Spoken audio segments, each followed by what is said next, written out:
안녕하십니까, 박사입니다. 러시아군이 페브-3천 공중활강 유도 고폭탄으로 돈바스 뉴요르크에 있는 우크라이나군 지휘센터를 쥐어버리는 영상입니다. 뉴요르크는 미국의 뉴욕과 스펠링이 같습니다. 19세기 중반 지도에 처음 등장한 지명인데 유래는 불분명합니다. 일부 역사가들은 이 마을에서 활동했던 미국 기업가와 관련이 있다고 하고, 다른 이들은 독일 요크시에서 이 지역으로 건너온 메노나이트인들과 관련이 있다고 말합니다. 페브-3천은 3톤급 고폭탄입니다. 500, 1500, 2000에서 계속 폭발력을 늘려 공중활강 고폭탄 중에 가장 화력이 좋습니다. 러시아는 전투를 하면서 전술핵을 굳이 사용할 필요도 없습니다. 재래식 폭탄의 성능이 워낙 좋기 때문입니다.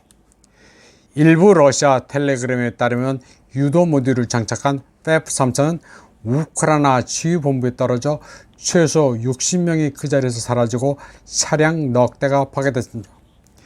그리고 건물은 거의 흔적도 없이 파괴됐습니다. 러시아 국방부는 이에 대해 뭐라 논평하지 않았습니다. 러시아는 우크라이나와는 달리 전과 발표를 과장하거나 서두르지 않습니다.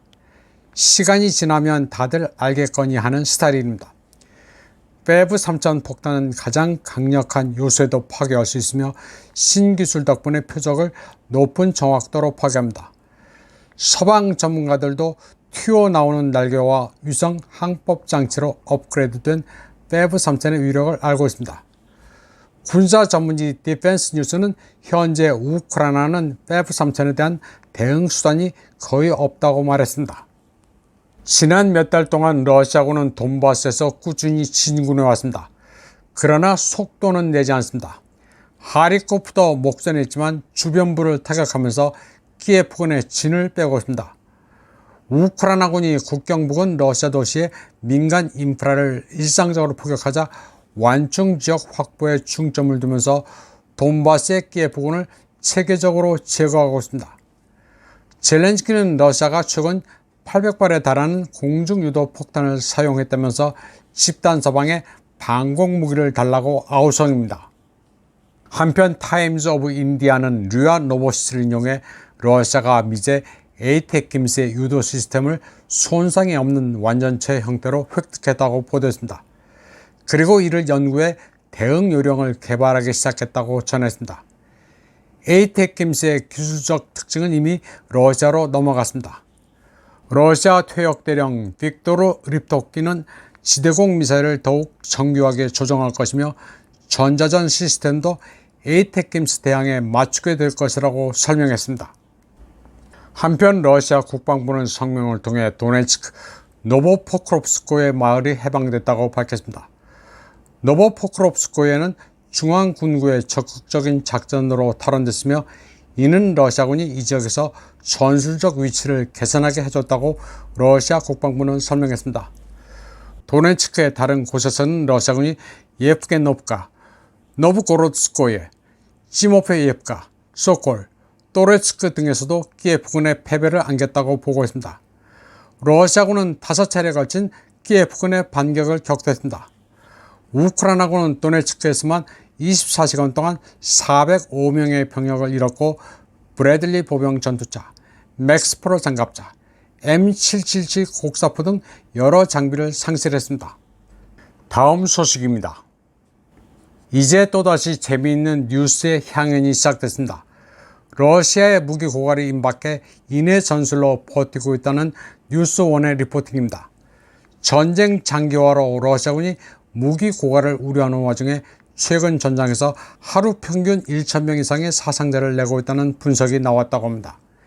미국과 영국 그리고 서방의 여러 정보기관들은 최근 러시아군이 하루에 1,000명 이상의 전사자를 내고 있으며, 이 때문에 러시아가 한 달에 25,000에서 3만 명의 신병을 모집한다고 하는 주장을 그대로 전하고 있습니다.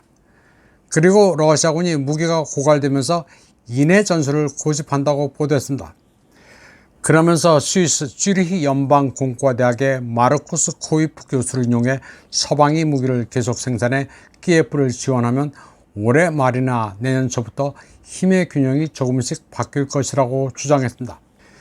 그러더니 푸틴 대통령이 히틀러와 같은 문제를 안고 있으며 연간 전차 생산량이 300에서 500대에 불과해 지금처럼 하루에 4대 이상을 상실하면 문제가 심각해질 것이라고 주장했습니다.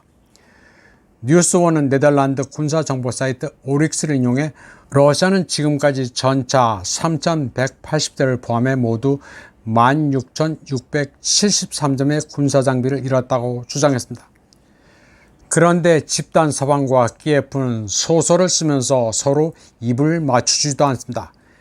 키예프 대본영의 선전 매체는 러시아군이 전차만 8,099대를 잃었고 포병은 14,599문, 장갑차 등 차량은 15,550대를 잃었다고 선전합니다.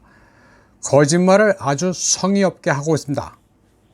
앞에 언급한 마르쿠스 코이프 교수라는 이는 러시아군이 빠르면 2025년 말, 늦으면 2027년 중반에는 전력이 소진될 것이라고 주장했습니다.